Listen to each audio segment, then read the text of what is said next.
তো proper sunset দেখার জন্য তোমাদের আর কিন্তু দূরে যেতে হবে না, এখন খুব কাছেই তোমরা দেখতে পাবে প্রপার সানসেট। তোমরা কি জানো ধোয়াপালা সানসেটের ভিউ তোমরা এখন পেয়ে যাবে একদম পানাগড়ের খুব কাছে। হাই এভরিওয়ান, আমি Sannidha and welcome back to my channel. তো আজকে আমরা চলে এসেছি পানাগড়ের খুব কাছে এন্ড খুব পপুলার এই জায়গাটা। কম বেশি তোমরা পানাগড়ের লোকজন তো অনেকেই জানো, বা বাইরেরও কিছু লোকজন এই জায়গার নাম কিন্তু শুনেছ। হ্যাঁ, একদমই ঠিক। এই জায়গাটা হলো আমাদের পানাগড় থেকে নিয়ার অ্যাবাউট ডিস্টেন্স 20 থেকে 25 কিলোমিটারের মধ্যে। অ্যান্ড এই জায়গাটার নাম হলো টন্ডিয়া, যেটা একটা ড্যাম রয়েছে। অ্যান্ড এই ড্যামটাতে তোমরা বিকেল বেলার আবহাওয়ায় যদি আসো তাহলে কিন্তু খুব সুন্দর একটা অনুভূতি তোমরা ফিল করতে পারবে। আর তার সাথে সাথে তোমরা কিন্তু সানসেটের ভিউও দারুণ ভাবে এনজয় করতে পারবে। আর তোমরা অনেকেই জানো আমি রিসেন্ট কিন্তু বাড়ি গিয়েছিলাম, আর বেশ খানিক দিনের জন্যই গিয়েছিলাম।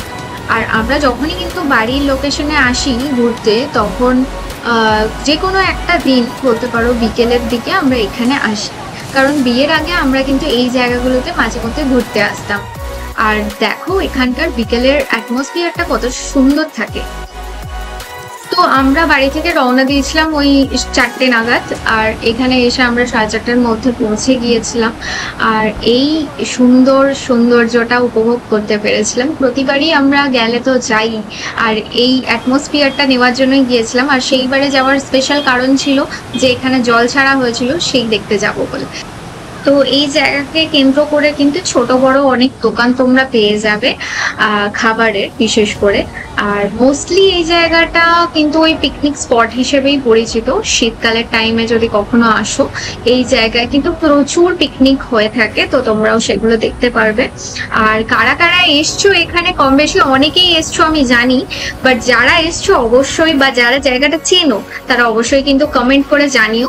তো আমি এখানে একটু বেশ কিছুটা টাইম জলের ভাইবস মজা নেওয়ার পর আমার একটু মনে হলো একটু আইসক্রিম খাবো। তো এখান থেকেই আমরা একটু আইসক্রিম কিনলাম এবং সেটা খেলাম। আর এই জায়গাটা হলো পেছনের পোর্শনটা, আর এই জায়গাতেই মোস্টলি কিন্তু পিকনিক গুলো হয়ে থাকে প্রতিবার শীতকালে। আর আমরাও এখানে এসে বেশ কিছুটা টাইম কাটালাম। আর আগের বারে এসে কিন্তু বলতে পারো আমরা নিচের দিকটায় নেমেছিলাম, যেহেতু জল কম ছিল বলে। আর এবারে কিন্তু বেশ জল থাকার কারণে নিচে আর নামতে পারিনি। তো তারপরে জায়গাটা এত ভালো লাগছিল যে বেশ কিছু রিলস, ভিডিওস, ফটোস দিলাম, এন্ড সেগুলো তোমরা দেখছো শর্টসে। আর এই জায়গায় কারা কারা এসছো তারা জানাতে কিন্তু কমেন্ট করে একদম ভুলো না। তো চলো দেখা হচ্ছে অন্য কোনো ব্লগ নিয়ে। That's it for today, tata.